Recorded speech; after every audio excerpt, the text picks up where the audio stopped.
Hello everyone. Next chapter GST registration. So meaning of registration. So GST registration is an online process where the GST law implies that any business entity should obtain a unique number by concerning tax authority for collecting the tax and for availing ITC, that is input tax credit. So it is a PAN based and state specific registration. The supplier is allotted with a 15 digit GST identification number and certificate of registration is made available for the applicant on the portal. So GST registration, it is an online process where the GST laws implies that any business entity should obtain a unique number by concerned authority, concerned GST authority, so for collecting the tax and for availing the ITC, that is input tax credit. So it is a PAN based, it is mainly PAN based process and state specific registration, and the supplier is allotted with a 15 digits GST identification number, that is GSTIN. Next one, benefit of GST registration. So first benefit is avoid imposition of penalty. So by registering under GST Act, a person can avoid imposition of penalty for non-registration. Next one, legal recognized. So it legally recognized, that is registration of GST, it is legally recognized the person as supplier of goods and services. Next one, third one, authorize the collection of GST. So it authorize the collection of GST from the buyer or customer. Next, fourth one, proper accounting system. So it is the GST registration is provide the proper accounting system of taxes paid on the input goods and services. Next one, encourage the digital payment. So the mainly GST registration is encourage the digital payment or online payment. Next, sixth one, it mainly brings down the generation of black money or corruption and harassment by the tax officials. So next one, persons liable to take GST registration. So first one, any taxpayer who makes interstate supplies, he is liable to take GST registration. Next one, people liable to deduct tax collected at source, that is TCS, or tax deducted at source, that is TDS. So TCS means it is nothing but tax payable by a seller which he collect from the buyer at the time of sale. So it is tax collected at source means the tax payable by a seller which he collects from the buyer or customer at the time of sale. Next, TDS means it is nothing but tax deducted on payment made by companies and individual if the payment exceed a threshold. Next one, agent making supplies on behalf of other registered taxpayer. So next one, fourth one, people making casual supply of taxable goods or services. He is liable to take GST registration. Next, fifth one, people who pay tax under reverse charge. So one who person the pay the tax under reverse charge, he is liable to liable to take GST registration. Next one, sixth one, successors or new owners in case of proprietor's death or transfer of business or mergers or demergers resulting in ownership changes. So in this case he is liable to take GST registration. Next one, e-commerce portal operator and people or merchant making supplies through e-commerce. So he is liable to take GST registration. Next one, suppliers of goods and services with annual aggregated income PAN based turnover exceeding the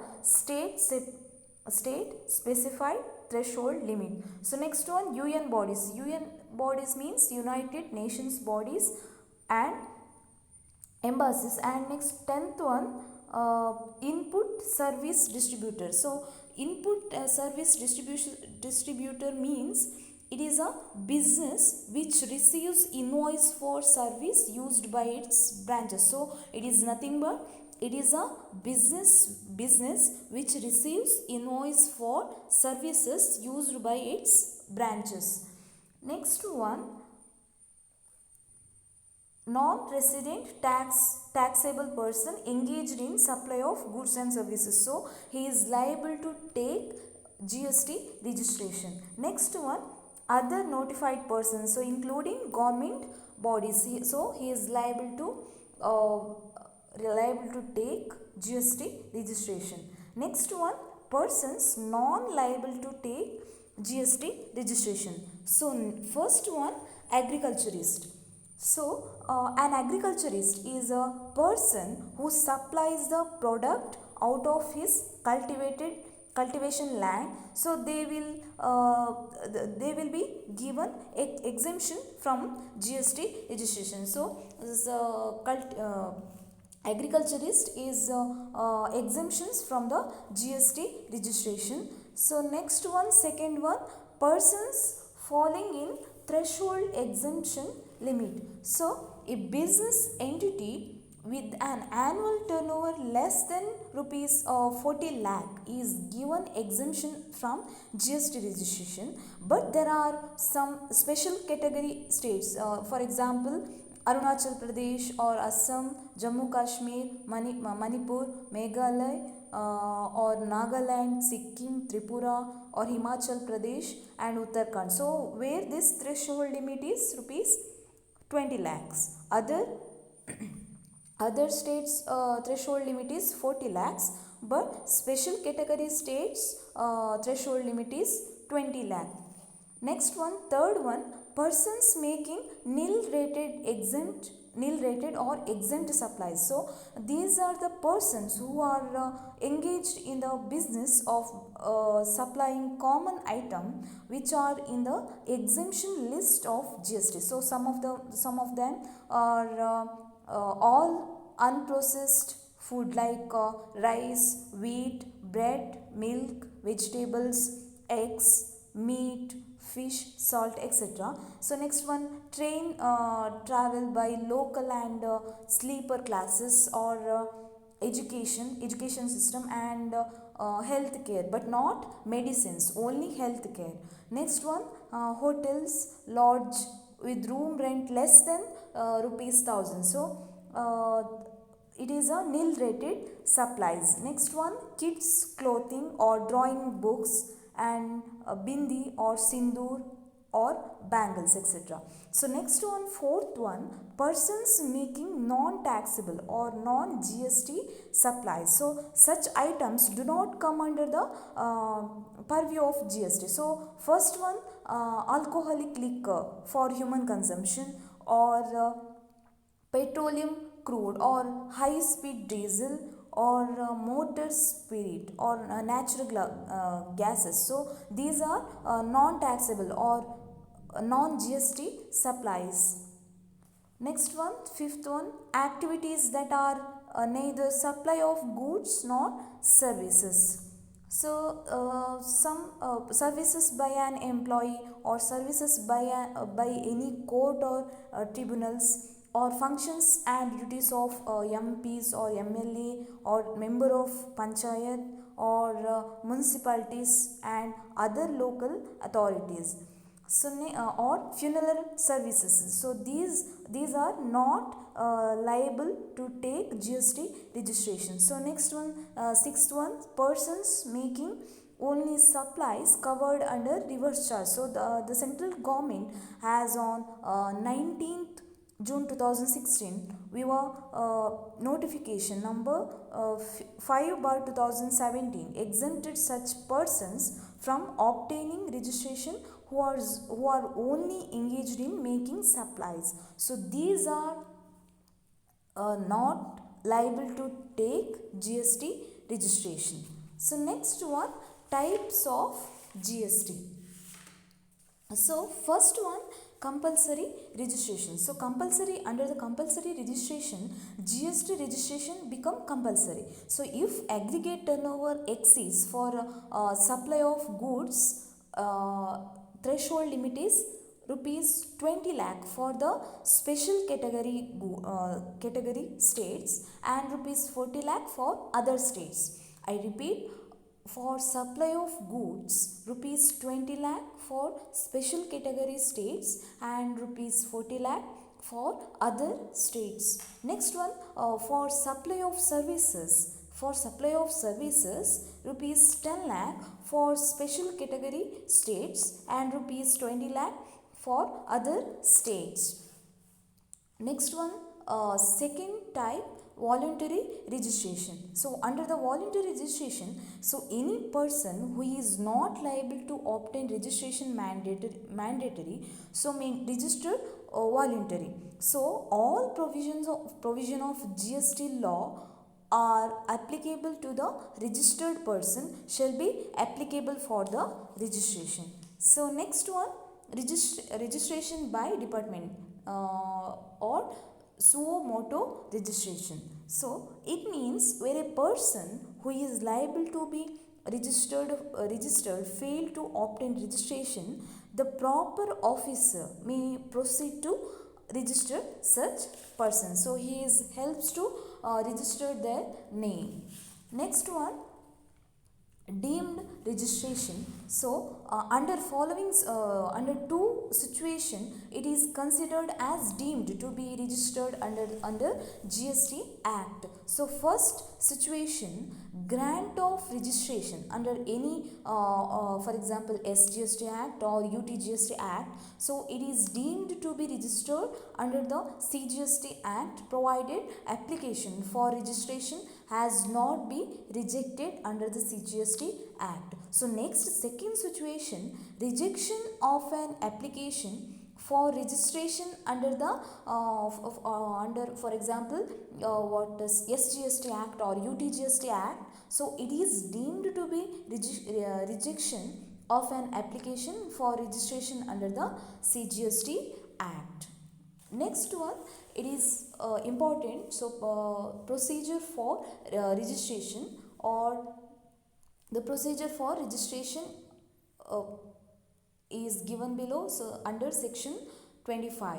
So first one, every person who is liable to registered under section 22 or section 24 has to apply for registration in every such state or union territory in which he is so liable within 30 days from the date of on which he becomes liable to registration. So a casual taxable person or a non-resident taxable person has to apply for the registration at least 5 days prior to the commencement of business. So he before he started the business, he applied for the registration at least 5 days prior to the commencement of business.